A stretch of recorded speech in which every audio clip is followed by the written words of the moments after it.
अम्मा की रसोई की तीसरी वर्षगांठ के अवसर पर उपस्थित हमारे राइजिंग चैरिटेबल के सभी साथीगण, उपस्थित सभी देवियों, सज्जनों, मित्रों,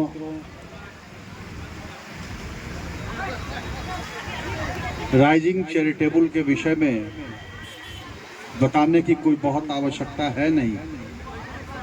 समाज के सेवा प्रकल्प पे विभिन्न पहलुओं को छूने का काम लगातार राइजिंग चैरिटेबल ट्रस्ट के द्वारा किया जाता है।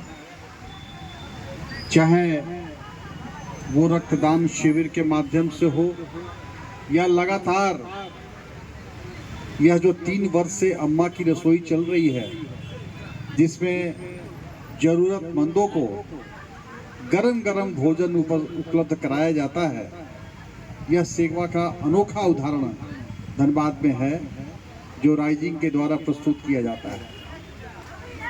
मैं किन शब्दों से आपका तारीफ करूं, जितने भी और जिस प्रकार से राइजिंग के हमारे जितने सदस्य हैं, जो लगातार, मुझे एक और बात ये ख्याल आता है कि शायद वो दिन में भी आप लोग एक दिन करते हैं ना, वो भोजन का 2 दिन, महीने में 2 दिन,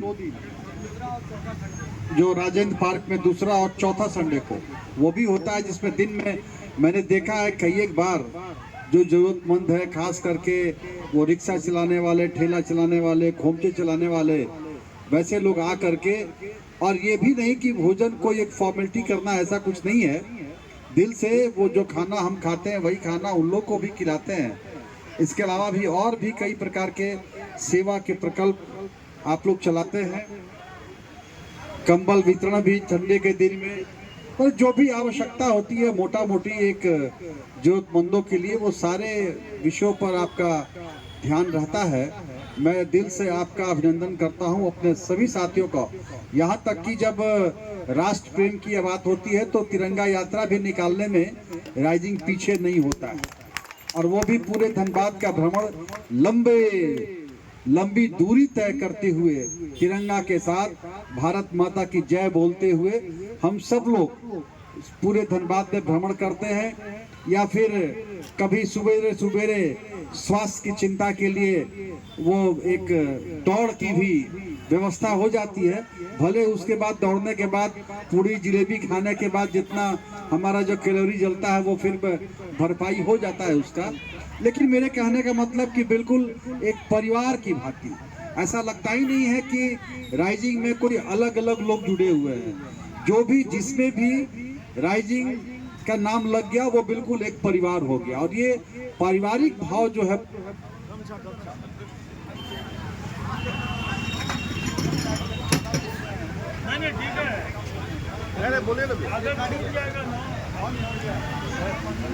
हेलो माइक जो है वो साइन दे रहा है ना कि आपका और भी काम है, शादी वादी में जाना है, थोड़ा कम बोलिए। इसलिए चलिए, ये पारिवारिक भाव देखने को बहुत कम मिलता है आजकल। तो अपने घर में भी इतना भाव नहीं रहता है जितना इस पूरे राइजिंग चैरिटेबल ट्रस्ट के लोग साथियों में है। मैं आपका दिल से अभिनंदन करता हूं, आपका अभिवादन करता हूं, और यह तीसरा वर्षगांठ है। इसी प्रकार से आप तीसरा के जगह पर 30वां भी मनाइए, मेरी शुभकामना है, और लगातार परिवार बढ़ता जाए। धनबाद का अकेला परिवार के रूप में जो सेवा करता हो, इस प्रकार से राइजिंग का नाम आए, और खास करके राजन जी और उनकी पूरी टीम को मैं दिल से उनका अभिनंदन करता हूँ, आभार करता हूँ। बहुत लोग हैं, सबका नाम लेना संभव नहीं है, तो ऐसे मैं केवल सभी अपने साथियों को बधाई देता हूं, और इस प्रकार के आयोजन और भी आगे आप करते रहिए।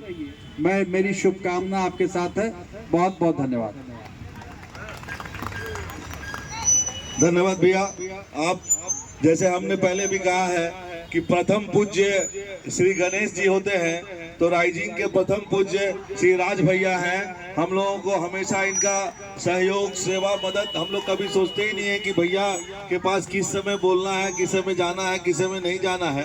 तमाम अपने सहयोगियों के कार्य के लिए राइजिंग के कार्य के लिए आपको हमेशा हम लोग तंग करते हैं और आपका सेवा लेते हैं, और भैया हमेशा हम लोगों के साथ खड़े रहते हैं। ये हम लोगों का एक स्नेह है। हम लोग इनके लिए एक स्लीपर सेल की तरह हैं, जो से छुपे हुए हैं, लेकिन इनके साथ कंधा से कंधा मिलाने के लिए रात दिन तैयार हैं। भैया भी हम लोगों को बड़ा भाई की तरह ही ट्रीटमेंट हमेशा देते हैं। मैं आपका बहुत बहुत धन्यवाद देता हूं। आपने इतना व्यस्त समय में धनबाद के पूरे जनता को के हर एक परेशानी, हर एक सुख दुख में आपका साथ हमेशा रहता है। ये बहुत बड़ी हम लोगों को ईश्वर का एक आपका आशीर्वाद है आपके माध्यम से, जो कि आप खड़े रहते हैं हम लोग के। मैं आपसे चाहूँगा कि जो हम लोग के त्रिमूर्ति कैटरर के जो भी सदस्य यहाँ पे हैं, उनको आप अपने हाथों से जैसा गमछा बांट के उनका एक उत्साहवर्धन करें, क्योंकि इन लोग हैं तभी हम लोग हैं। अम्मा के रसोई सिर्फ और सिर्फ त्रिमूर्ति कैटरर के सभी कर्मचारियों